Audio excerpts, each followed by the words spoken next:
guys, we've met our son. Oh, you dropped that so certainly.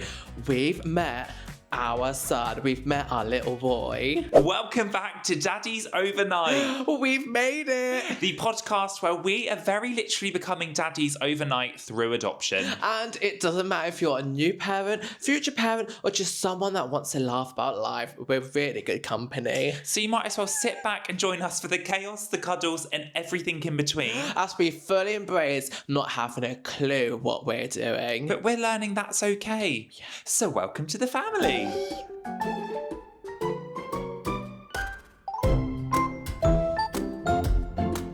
Oh, well. Guys, we just have a disclaimer to make before we do anything. What's a disclaimer?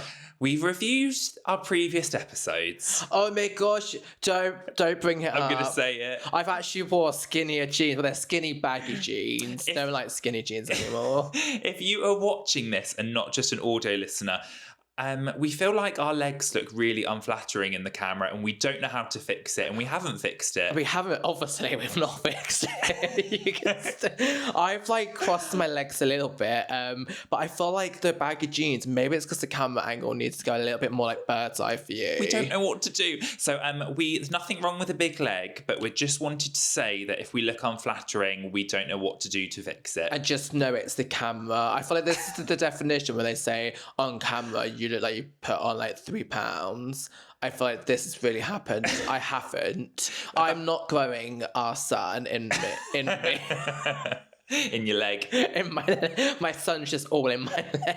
So we just wanted to make that disclaimer because we're insecure and that's okay. Yeah, okay. But moving swiftly on, guys, we've met our son. Oh, you dropped that so certainly. We've met our son. We've met our little boy.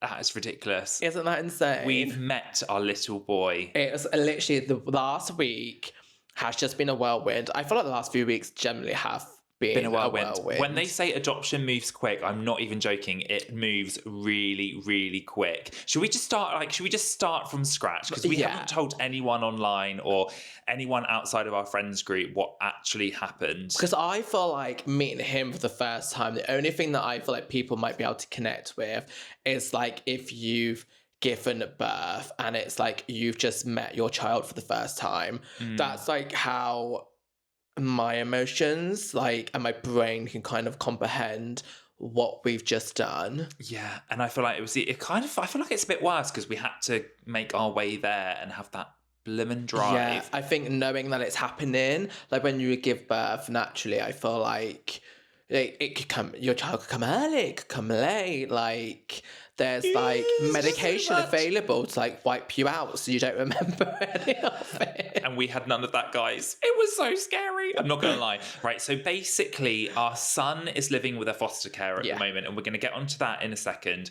But we had to go to the foster carer's house to meet him. We did. So the morning we obviously had to drive, and I think that morning was just a bit of a haze, wasn't it? I feel but also one thing that we never talk about is there's pressure to get it right. Yeah. And I mean in terms of what we're wearing. We want to look like we've tried, but not try too hard. And it's not because of our son, because he's a baby. Yeah, he does not care. We could rock up in a bin bag and he wouldn't care. Yeah, he wouldn't be caring about my tree trunks right now, aka my legs. But it's more of you want to make a good impression for the foster carer who's looking after him. Because it is a big thing, isn't it? And I think we drove there, and it was only a short drive from where we are, and we were in silence. And it was is a social worker going to be there? And I remember even before picking our outfits, we had a few options each, and you chose something that was really sentimental to you. Yeah, I chose the cutest outfit ever. It was basically this vest. I wore it in episode 1. Did you? For good vibes, yeah. Oh my God, you did. It was basically this vest that I proposed to Ryan in, and I want to keep it forever, and I want to put it in our son's memory box to be this is what I wore when we first met. I know that's probably really lame to some people. No, I think it's really cute. But just how cool. I wish, obviously it doesn't matter what my mum wore, or my dad, but if you knew what the exact clothes that they wore, just you could be wow. And maybe it's a new thing. I feel like our generation is a lot more like Keepsakes. just an order. Order. Yeah. It's bad, isn't it? It's so bad. I feel like you'll be really bad, like keeping everything from him. But I'm not even joking, we had excited butterflies, but I feel like we also had this anticipation of, because we had a picture of what it would be like in our mind. I think that's what it was. It was like what we thought could happen, and it's like, what are the expectations versus like reality, and like we don't know anyone that has had that reality. No, we don't know adopting. Well, we don't really know, apart from the people that we did training with, we don't really know anyone that has adopted, and like no one else understood our feelings in that sense. Because I feel like you're driving and it's like, how weird is it to say to your family and friends like, oh, we're just driving to meet our son for the first time. It's like, you know, when you get a dog and you go and meet the puppies, like it's like you can't put it in the same category, because I'm not saying that I feel like a dog woof. But you know, when you're just like, when you get a dog, you drive up and you get all excited to go and meet the puppies, like you are literally driving to go meet a child. It's so weird. Yeah. It's literally so weird. I mean, like, you can't compare it to a puppy, because I think when we picked Roscoe up, it was like, it's a weird thing. It's such a different experience. I think when we're going to meet our son, there's obviously like the social worker is going to be there, the foster care is going to be there, and then we have to be really awkward because we're like, does this child even like us? And then what happens if he's more vocal and crying as soon as he sees us? Is that a sign from the universe that like he's maybe not the one? But did you think before you went in that was going to be like that, or to be positive? I don't know. I feel like we always had that joke, didn't we, that we would go in and we would walk in and he'd be on the floor and he would be like wide-eyed, mouth open, staring at us. And just be really shy and like retracting into a corner almost. Almost like, who the heck are you? And I think that's what we thought was going to happen. But yeah, I feel like driving up was like a really long drive mentally. And I feel like one of the main tolls for us wasn't even about meeting him as such.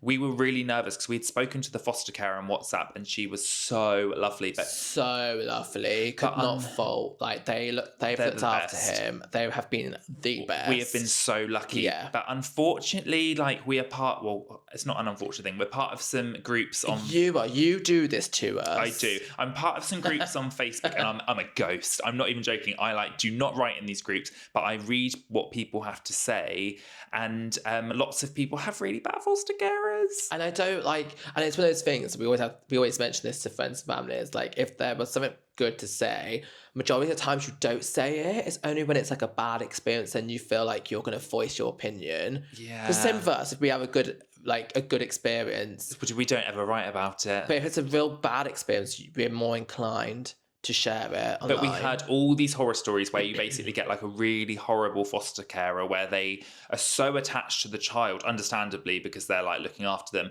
but then they can't let go, and then you're kind of lumbered with this foster carer that doesn't like you, and then we were both a bit scared about it, weren't we? But me and Matt, we both have different experiences with this, because I see it as like, if you're a foster carer, this is your job.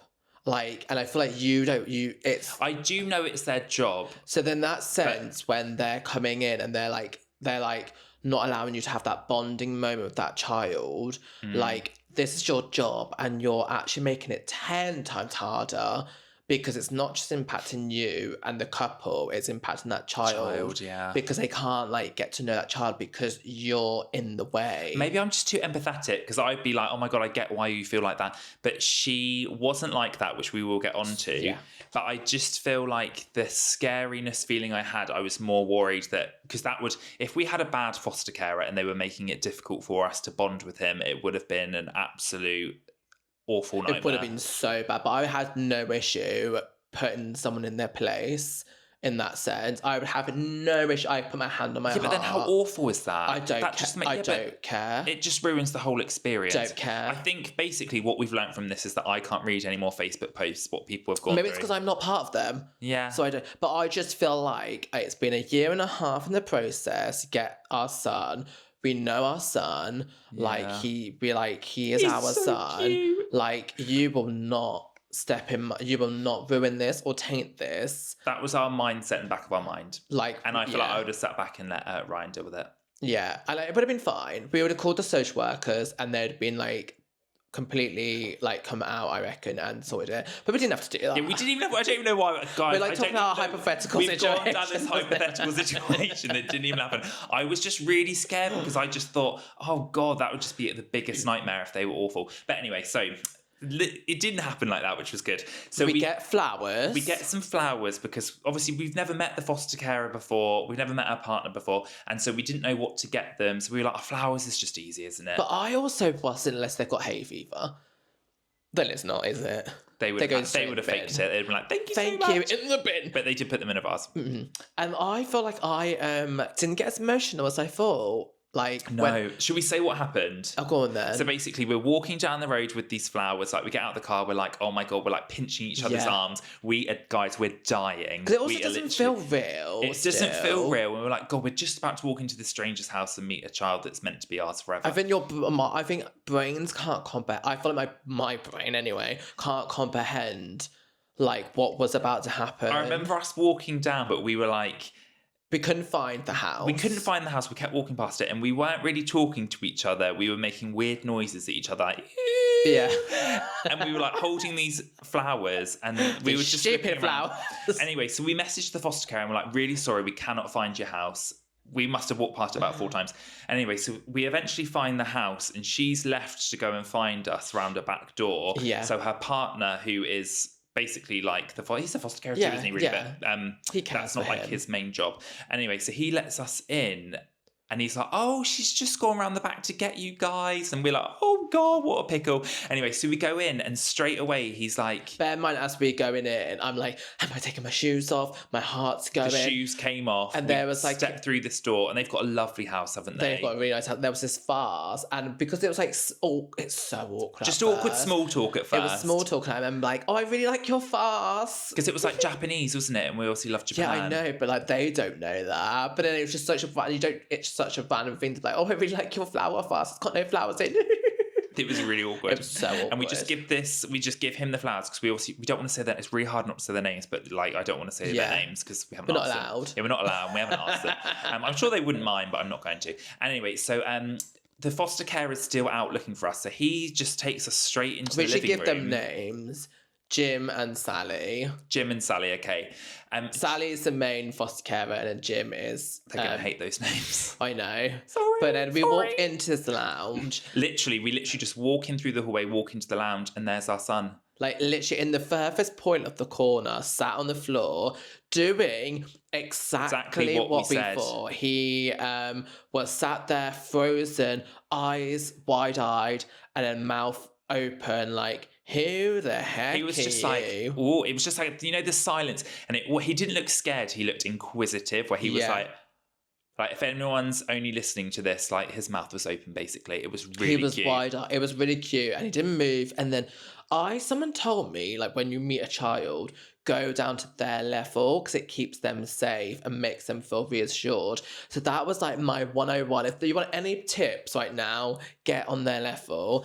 I went straight to the floor. You did, and I went and sat on the sofa because I was so awkward and I was like, what are we doing? Because I was like, am I supposed to sit on the sofa, sit on the floor? I think it's one of those things like, you didn't want to do anything wrong because you were in someone else's house. But in this moment, like, we did walk in and we were going, hello. We're like, oh my God. This is our voice. We're like, hello.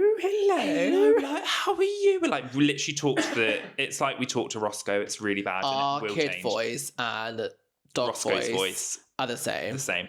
And so I sit on the sofa and you are sat on the floor. But he's still not moving. And then what did we call them? Sally and Jim. And then Jim. Sally and Jim. Sally's still not come in. And so Jim literally goes over, picks up our son. And I then sit on the floor in this moment as he's picked him up. And he plonks him straight in front of me. And then... and it was just like, what? Our son can't crawl at this time. So then I feel like you picked him up. I did. I was really bold. On your lap. I think we played with that rolly toy. Do you remember? It's like this little rolly toy. This is the thing that I was really annoyed with myself. Is like... Sorry, guys. Ryan has just had a frog in his throat. So I pick up this toy and I now reflect back on this and I wish I picked up a better toy because this was just like a wooden rolled a toy that rolls and it was just wooden. There was nothing special. I should have picked up the bear. Special because you picked it up. No, it is because. No, it's not. I should have picked up like a bear or something. No, you shouldn't have. And I rolled it towards him, and that was mine and my son's first like moment. And I'm like, oh, I could have picked a better toy to play with. Now I'm like, what was mine then? Your watch. He came over, like, he was starting to crawl a little bit, wasn't he? Like, rolls. I think they plumped him near you. And then he was obsessed, not this watch, but I've got, like, when Ryan proposed to me, he gave me, like, this silver watch, and I knew he was going to love it, so I wore it that day. It's like silver and, like, silver and blue, like, interface. It's just a nice little blue watch. And so he was obsessed, like, gamming all over it. And then I think I put him on my lap really quick, didn't I? He was gamming on you with your lap. Like on your lap. So he was sat on your lap and then he was like licking the watch. And then I think he kind of like reached out to me. Or have I made that up? No, I think he did reach out to you. Making it my whole it's weird because it feels like a blur because I feel like we were so... You know, like when you meet a celebrity, I feel like you don't get this. You don't. Really... I have no attachment to any celebrity. I can meet any celebrity and it does not... Whereas I'm the opposite. Say if like when you meet a celebrity or you see someone famous, you get starstruck and you get that feeling on, then it's like a haze after. Or you know when you go to like Taylor Swift, you can't actually remember the concert. I remember Taylor Swift concert. Oh, I don't. It's like a blur. I feel like because I'm so wasted a lot of money wasted. A lot of wasted money. Because I'm so overwhelmed, I was just a bit like, I feel like it's a bit hazy. But I feel like either way, I feel like he then went to me. Yeah. And we were really lucky to be there for such a long time. Because this one thing which we haven't even said, this is called a chemistry meeting. So it's like your first meeting with them to make sure that there's chemistry there. And I think it's not as intense when they're so young. I think it's more of like you're adopting a little bit older and like you need to know like if there's a like connection. 5 or 6. I think it's a chemistry meeting is really important. Whereas in a baby basically. But then we just spent a long time playing. And he was like the most happy little boy. Oh my God, guys, we're obsessed. I think the one thing, because we were so like adrenaline high, I feel like I just remember having a sense of calm, which surprised me. I feel like everything was really calm because even when Sally came back into the room, like they allowed us to be really present with him and didn't try and like take over. And I think they made us feel really comfortable. Also, there was no social workers. I feel like we got lucky. Yeah, they weren't there. No one checked on us, which was great. It was amazing. So it meant that pressure wasn't there of having someone in the corner with like a notebook. That's how I imagined it, like with a notebook and a pen, writing stuff. It was just us and the foster carers. And I feel like they allowed us to just have that moment with him. Which we're so grateful for. But he is like really chilled. He was really happy to be picked up, cuddled, by either of us and both of us. Yeah. And I feel like it was a lot more easier than I thought it was gonna be with him. Yeah. Like, he was a lot more chilled. He was a lot more open to playing with strangers. He didn't cry once. No. But I feel like I was aware that he was aware that they were there because... Yeah, I remember you saying this. I feel like we had to work a little bit to, like, get a smile from him. Yeah. Whereas when they came in the room... Automatically. It was a big smile to them where he obviously has an attachment to them. But I love. I do. It means that like it just shows how amazing they are. But then he wasn't like pining for them. No, because they would leave the room to give us a moment and he wouldn't just start crying. But like it's hard because like even when he's obviously got an attachment with them, because as soon as they enter the room, he's like smiling, which is great to see because it means he's really, really well looked after. All gums, got no teeth. But then it's also like a bit of you is like, I really hope you do that to me. Oh, he will. I know, but like it's weird because isn't it? It's like our son, and it's always nice that he does that to someone else. But then it's like, please also do that to me. Yeah, it's that weird feeling that like you want that, but then of course you're not just gonna get it. Because you've just met him. I feel like we were lucky that because it is awkward. The whole situation's awkward. Yeah. Because you're going to meet a child that someone else has looked after and they are there. And it's the thought of like picking him up and him burst into tears automatically would make me think I've done something wrong. Yeah, but they were so welcome. I feel like me and you can chat to anyone and not feel too bad. It literally wasn't really that awkward. And I feel like it's how it should be. Like, it was amazing. And that brings us to a listener question. And I'm actually pleased. We need some truth in the comments on this one. I didn't get to do my bow, bow, bow. Bow, bow, Okay, so this question, I feel like this slots in really well. Are we ready? Are we ready? Are we ready? I'm ready. Are you Okay. ready? What was your first thought when you met your child or your friend's child? Did it invoke straight away panic, excitement, or were you just wondering how a child that small can make that much noise? And I think we need truth. I need truth because I feel like I feel like we never have this conversation with any of our friends who've got kids. I think they give birth and they're automatically like, oh my God. But I feel like you read the stories where you feel really underwhelmed. And I feel like when we met him for the first time, I was worried I was going to be underwhelmed and be like, I don't know if this is for me. And it also is the pressure to get it right. Yeah. So before we move on, listener question, answer wherever you're listening or watching this podcast right now, Spotify, YouTube, Apple Podcasts, I'm going to say that's a thing. Whatever you're listening to this, there's a way and a means to comment, and please comment your thoughts on that question. Because we feel like it will help everyone else and normalise normal feelings, because I feel like everyone just talks about positives in this aspect of things. But there is going back, I feel like there was a lot of pressure. Like we had a lot of pressure. It was like pressure to get it right, the first impressions, like making sure, because also you want the foster carers to like you, but also mainly our son to like us. Yeah.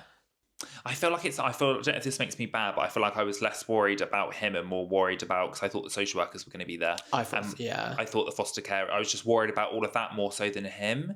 And I think maybe because we had seen photos and videos, I was just like, I know that he's adorable. And I think, I feel like maybe it's because we have seen so much from him and we know that he's been like watching bits of our YouTube channel. I feel like it's been like, I feel like I kind of already know you a little bit, but I don't know anything else. And that is one thing, because I feel like I think we did touch that in previous episodes, but the foster carer had been like putting on our YouTube videos in the background. Yeah, it was really cute. So he could get used to our voices, which is so cool. And one of the YouTube videos is when we went in Japan and we were shopping for like all the baby stuff, and it was all for like him, wasn't it? It was all like his first like shoes, and it has been so hard because when we did that video, it's like we mentally knew we were shopping for him, but we never wanted to say like the gender. We never wanted to give anything away. So the thought of like slipping up, but we were picking out these shoes and these little tops, knowing what he looks like and knowing this is for him, but obviously not sharing that. It was so hard. It was so hard. So this interaction lasted 2 hours, because then we went and got lunch and he had a nap. He had a little nap, lucky him. Nap. He had a little nap. I think he was down for like 2 hours. Yeah, it was 2 hours, I feel like. And we were lucky that the foster carer was like, if you want to go and grab some lunch, you can come back if you want. So we did, and we had adrenaline. Should we say about the initial feeling after when we left? Yeah. I feel like because we were so exhausted from the adrenaline and the high, you felt weird. I felt really weird for about half an hour, where we went and got food and I was just like, I had no energy. It was like I'd just been drained. And I think it was more of like oh my God, we're meeting our son. Surely new parents get this. I wonder if it must be a thing if you've just given birth and like maybe like family or friends and you've just met like your friend's child for the first time, or you've just given birth for the first time, it's like 24 hours later, you must have that come down eventually of some sort. Did you feel like you had a come down? Because I feel like it affected me. I feel like it was a haze. I feel like it impacted you more than me. I felt like I was like, oh my God, what have we just done? I can't believe we've just done that. But then I kind of reflect, and I was like, why did I not cry? Yeah, you were really weird. I was really weird. I was like, I didn't cry. Like, I'm a really emotional person, in case you didn't know. In case you didn't realise I was like, why did I not cry? And then I started second guessing myself. I was like, I've not cried. Does that mean I don't care about him? Is there, like, if there are not enough feelings for him? And I feel like you just get into that, like, rabbit hole really, really quick. And I feel that's because especially you, set that picture in your mind of, I know I'm gonna act like this. And maybe it's because you put so much pressure on, because you thought you do cry, like, you cry a lot. I generally thought I would see him burst into tears, but it's the same as when you proposed to me. I generally thought I would burst into tears, and I didn't until a bit later. So for like, again, expectations versus reality, it was like so different. And I feel like my come down, it was like a big come down. Like I wasn't like, oh my God, but I was just like, oh. We went into Morrison's, didn't we? Got our sausage rolls. Yeah, I just felt a bit weird jumping on this sausage roll, and I just thought, Oh, I don't know. And then I'd say after I got some sugar back in my blood, then thank God I had this feeling of I can't wait to go back. And it's been fine since. But then we did go back and then we got to change his nappy. Oh my gosh, we both changed a legit nappy for the first time. Aren't you so happy that we did that without a social worker there? Oh, I'm so happy. And I don't like... I'm so grateful. It was so scary. Can we just talk about why the nappies are so good now? What, because you can just stick them on? They're pants. Oh, they're like pants. I think that's been around for quite a few years, my darling. Has it? Yeah, I think pants, nappies is a thing. Because you know, like you have the bit of like sellotape that goes over the hips. I think we all know what a nappy is. Yeah, but these goes over their legs, doesn't it? It just goes over their arms. They were pants. We also know what pants are. That was, you got to admit, that was pretty good. We just slid them off and slid them back on. I feel like you did better than I did. Yeah. I really think I need a few more takes, but also I feel like you were being too gentle. I was. It's so weird because I feel like because he's such a young baby, and because everyone's watching, you've got all eyes on you. I generally thought I was going to snap his arm and leg, and I was really worried. Or if he burst into tears, I think I would have burst into tears because I would have been like, I've just hurt him, and now everyone's going to take him off me before. And all I've tried to do is change your nappy. And do you know what was even made it a bit worse, but was a good thing, so we were chucked in the deep end? The fact the foster carer was like, they checked just to see if it was a poo or a wee, and they said if he's gone for a poo, they'll change him. He did one big poo. He did one big poo, and we didn't have to deal with it. But then they just kind of threw the nappy at us with the Sudocrem, and... they're like, do it. They're like, there you go. But they were so chill. Like, they were watching, but they weren't watching. They weren't like condescending, patronising. They weren't like anything like that. And I feel like it made our experience so well. But like we like got to feed him, give him his lunch, change his nappy. Oh my God, talk about the first feed. Ryan did the first feed. I can't remember it. Are you joking? What did I feed What did he have that went everywhere? I'm just gonna check my notes. Ryan, darling, have you got that much brain block? Bolognese, or was it? Oh, he had bolognese.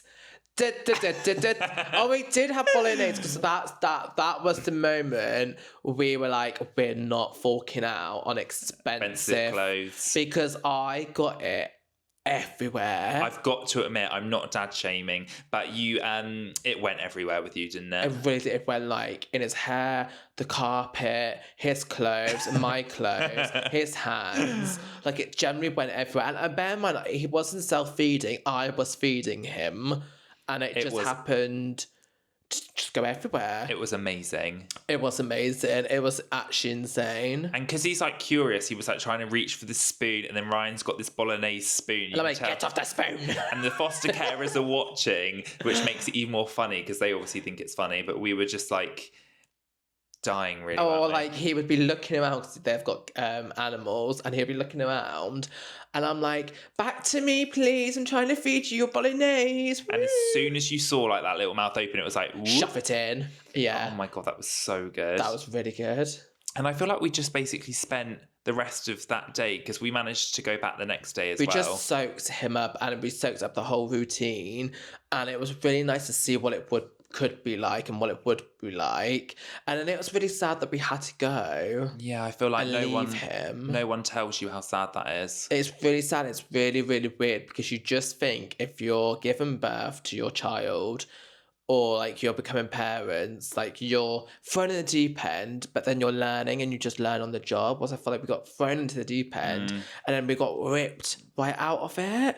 Yeah. And then we had to leave him and just like go home. And that's what's happened. We've now had to leave him. You've been really like, I don't think we've put it on, shared it on a video yet, but basically when we got back, you were really not upset. You were like deflated. I was so upset because I just don't get why I had to leave him. It was And it's hard. really hard now, reflecting on it now, because I'm like, he has started crawling and he's on the verge of walking. And this is all in the space of like a week and a half. And I've missed all this. Like, we've missed all this. Yeah. Because of, well, I don't even know why. Time, because you've got to then do transition time for him. And I get that. And I get it for every party involved. But then, like, selfishly... you just want to soak up because I had this weird thing about the teeth. Oh yeah, Matthew and teeth. I was like like, all like weird. I know everyone hates teething and everyone's like, oh my God, when a child teethes, You can deal with that. But I just was just like, please just keep your gums until we get you because I want to see your first tooth. Gums. He's always going to have gums. He's always going to be a gummy boy. But I don't want this like big white tooth coming down before we pick him up. And then because he was on the verge of crawling, he was like doing this like spin thing, wasn't he? It's like roly-polies. Roly-polies. But now he's crawling and now he's like already pulling himself up. I'm like, oh my God, he's going to be walking before. And it does make you anxious because you're like, I want to be there. I want to have those first moments. Oh God, first proper step on his own. Yeah, I want to be there. I want to do that like as a family, like, and be involved. So it is really hard because like, I know where he lives. I know where he is. We could go there now, but then you can't. You just can't really, can you? Like, otherwise you just won't have him. And I mean, you probably could, but you can't. You probably can't. You probably can't. I don't think that, yeah. If we turned up, what do you reckon they would do? I don't know, I'm not going to find out. Get in the car after this and find out. But it is hard knowing, because we get all these updates still from him, and it's like, oh, I just want him home. And he's just growing so quick. And I know that we have a lot to do. Like, we still got the nursery. We've got the nursery. So much to do. We've got loads to do. That was our first time meeting our little son, our little boy. And now we're just in a limbo, getting everything. We're like clothes shopping, doing the nursery. It's so exciting though. What else have we actually got to do? We've got like high chairs to do, car seats, prams. Yeah. And also no one tells you how expensive some of this stuff is. It is insane. Like, I can't justify spending £18 on a little jumper for him when I know you can get it on like Vintage, for example, for £2. Yes. Because it's going to get ruined. I feel like some people are snobby about it in terms of they're like, oh, I wouldn't give my son or daughter secondhand clothes. No, people really are. And I just don't get it anymore because I'm just like, as soon as we saw how messy he was with the bolognese, I just thought there's no way I'm paying anything more than £5. We went straight to a little pickle market, didn't we? Yeah, like round near where we live. I know they're all over the country, but there's one quite close to us. We went to a little pickles market. Which is like, I would say like, it's like a car boot sale purely for kids' clothes and like toys and stuff. And so you can see the conditions. You don't have to obviously buy anything that's bad, but like, we just brought loads. And I was just like, I can justify spending £2 on a top. And like, if he rolls in like mud or he gets it filthy and it's like stained, like I've not just spent £18. £18. Oh my God, I don't want to out the shop because it's just a nice shop. But I think it's more than one shop. I think it's clothes in general. But I generally think if I bought an £18 jumper, I would be like, you're not wearing it. Yeah. You can look at it and it'll be on one of those fancy hangers in his nursery. No, it'd be a photo jumper. Yeah, and I'm like, right, off it comes. Put on your rags back on. And I put it back on the hanger that lifts on the shelf. You know the nursery shelves that like left out? Yeah. And like you put like the cute outfits, like very aesthetic. Oh, I really hope we get those. It'd be one of those. He would never wear it because I've spent so much money on it. So guys, that was us meeting our son for the first time, and now we just sit here and wait to... What's the one word could you summarise your time meeting our son for the first time? One word to meet him for the first time. It sounds like I'm going on a roller coaster, but exhilarating. No. And do you know why? What? Do you want me to explain why? Oh, go on then. Because I feel like you start off with loads of adrenaline, you have a bit of a come down, and then you have the best time ever. Do you know one word? What's yours? Ironically, mine would be unforgettable. Because I know that I forgot what I fed him. Sorry, what did you feed him the first ever meal? Did I feed him? Let me get my notes. And I know, but it's unforgettable, the feelings. Even though I kind of have forgot what those feelings were. But that feeling of walking in, and I will always remember him sat where he was sat. And like that first, even if it's not like it was super clear, but that overall like arch of his like moment that we met him is like unforgettable, and no one else apart from us will ever have that memory. They'll never know that memory. Because like we could share this now, but no one else has lived it. And really see like the picture in your head from what we're describing, I suppose, is so different to what it actually was. And can I just say that I love because he doesn't wear socks really because he's like indoors on the nice. He's got feet, hasn't he? How soft are his feet? I didn't touch his feet. Oh my God, I was like, look at these. Yes, I did because you did. I didn't touch his feet. We were filming bits and bobs when we were there in term. Like, teeth and feet, Matthew. Teeth and feet, that sounds so bad. But for memories, like our first photo. Oh yeah, our first photo. We had our first family photo. We were like, we need a selfie. Like, we need this for, because he's grown already. And they did say make sure you take one for the memory box. But then for the video and stuff, I was like, he was sat on your lap, and I was like, I'll never put it on anyway. Obviously, it's such a private video. But I was like, look at these big toes, and I'd pinch Ryan's toes, so he was giggling, and then I would like pinch his little toes, and then he would cry. No, he wouldn't cry, but it was just so cute. He was. I feel like it was just like a moment, and it's such a weird moment to know that like you've met your son, but then also had to leave him and go and get him another day. But like to say like you've met him. Because I feel like when you give birth, it's like the journey begins right there and then. Like that child's yours, and you have that child. We have him, but it's like you had to leave him. I feel like it was like a taster, and it was like ripped away quite quick. Yeah, and I don't know how I feel about that. Yeah, and it wasn't like a bad thing, but it is hard. It is hard, but like it's so exciting to know what it could be, and it went so well. I wouldn't change it. It was so good. It went so well. I feel like we were really lucky. I feel like thanks to the foster carers. Yeah. Oh, they've raised him so well. So good. So well so far. Guys, this is the part of the podcast where we need you. This is Dummy Confessions. Dummy Confessions. This is part of the podcast where we want you to share your embarrassing stories anonymously. Or funny stories. Just so we can have a good fat laugh on the podcast, and we can just laugh. We can laugh at you making fools of yourself to make us feel better. And where can you submit your dummies confessions, Matthew? Daddies Overnight on Instagram. Just slide into our DMs, leave your funny, embarrassing confessions, and we're going to pick one and read it out and react and judge you. And anything that you do share, we will not ever share your identity, so you are safe and you are going to be fine. Read the descriptions for the T's and C's below. I'm joking. Because we don't bring our phones in here, Harry, behind the cameras, can you tell us the dummy question? I do need to go on DMs on my laptop really quick. 2 seconds. This is my favourite bit because I get to sit back with you guys and I don't know the one that Matthew's picked. And in fact, I actually don't even check. So it's all a surprise for me too. Now, this one is a little bit long, so I'm going to dissect it. We want them long. Yeah, I know, but this is like 3-4 paragraphs long. Okay, read the book then. Right. It's the peak of the pandemic, so we're taking it back. Right. But I feel like I did laugh at this one because I was like, it's so based on what life is like still now. I'm working from home, trying to hold on to some professionalism, juggling my toddler and a very clingy dog. I finally land a video call with a new client, and I might want to add that it's a big one. And you know, the kind of meeting where you triple check absolutely everything. We're mid-call, everything's going great, and I'm nodding like a pro, talking KPIs, ROI, all the letters. Then without warning, my 3-year-old bursts into the room completely naked, wearing nothing but rain boots, and shouts, "Mum, I finished pooping, come wipe my bum." I froze, the client froze, and I even felt like our dog looked away in shame.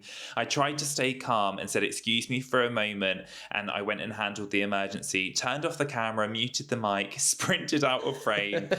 And when I came back, the client just said, "You know what? I've got 3 kids. It's fine." Oh my God, I genuinely thought you were going to come back and say, you know what, the client would be like, you know what, this isn't for us. And I would have been like... That would have been awful. I'd be like, what? What a loser for saying that. Oh, I think that reminds me of... I don't know if you ever saw it. I think it was on BBC. Oh my God, where they interview with the guy. He's talking about a professional topic, and then... The kid walks in like this. And I think the mum, like, crawls and drags the child out. So oh, God, it's funny. so funny. But I feel like that's still... The reason I laugh is because I feel like... Because everyone still works from home a lot now. Yeah, people have work from home days. And that's going to happen to us. But I also think, like, it's not that deep. No. Because I just think, like, it's going to happen. It happens. Do you not think if someone was to, like, react badly to that, I mean, you wouldn't want to work with them? I've got to be like, ew, go away. You're, like, disgusting. Like, it would make me... like, if someone reacts like that, I'm like... What? You can't have any friends? Yeah, that's true. Because you're a nasty person. Sorry, I feel really like... yeah, I wouldn't want to work with them. Protect the kids that need to wipe their bum. Yeah, we don't just suddenly wake up one day and know how to wipe our, like, behinds. I mean, I still have to wipe yours. Oh my God, why are you lying? That's not even funny. You're getting shy. He's getting red. I have to wipe his bum. The worst that's ever happened is when your finger pokes through the tissue. And that all happens so much. But anyway, I thought that was a good one. I think I think that's fine. You thought that was a bit lame, didn't you? It's okay. It made me laugh. So we need more embarrassing than that. So if you have anything else embarrassing or funny, that did make me laugh. Yeah, that's true. So technically, it's a good one. So I think please it's funny. DM us at Daddies Overnight on Instagram so we can share it in the next episode. Slide into our DMs. Woo! And that's a wrap from your overnight daddies. Thank you so much, darling. We're not overnight daddies. We're Daddies Overnight. You're never gonna... We need to change this outro. It's never gonna work. No, but it says overnight daddies. Right, darling, what's the podcast called? Daddies Overnight. Why is you misspelling it then? Sorry, I've got a script down below and like that's Matthew. This is just the outro. Okay, take 2. And that's a wrap from Daddies Overnight. Thank you so so much. The whole much. point of saying overnight daddies is because we've just become Daddies Overnight. Yeah, the one you just said, daddies. Because we're overnight daddies. Because it ends, it's grammatically correct saying overnight daddies. Okay, just go for it then. Doesn't sound right, does it? No. That's a wrap from Daddies Overnight. Thank you for joining us for the chaos, cuddles, and everything in between. That's pure chaos. And please don't forget to make sure you like, comment, and leave a review no matter where you're listening or watching this podcast. So if you are on Spotify, you can actually subscribe and leave a review. It really, really does help this little old poddy get somewhere in life. If we had lots of positive reviews, we might go up in the charts. We might be like, number 1. That would be goals. So help the little poddy, leave a review, subscribe so you don't miss an episode, and thanks so much. Oh, we need to just make sure we do the... I was hoping you had the end. No, I didn't. Okay, right, guys. You can't look down, people know. It's fine if you listen to this. I bet it sounds pretty professional. Wait there, I just need to let it. Oh, this is Matthew's famous line that he thought was really clever when he wrote this one. Right, are you ready? Are you ready for this one? This is the one. And until next time... One feed at a time. One cuddle at a time. And maybe a little sleep if we're lucky. I mean, we should still get sleep because our son is still not here with us. But we'll see you next time. Bye, guys! If you enjoyed this episode of Daddies Overnight, don't forget to leave a rating and to hit follow.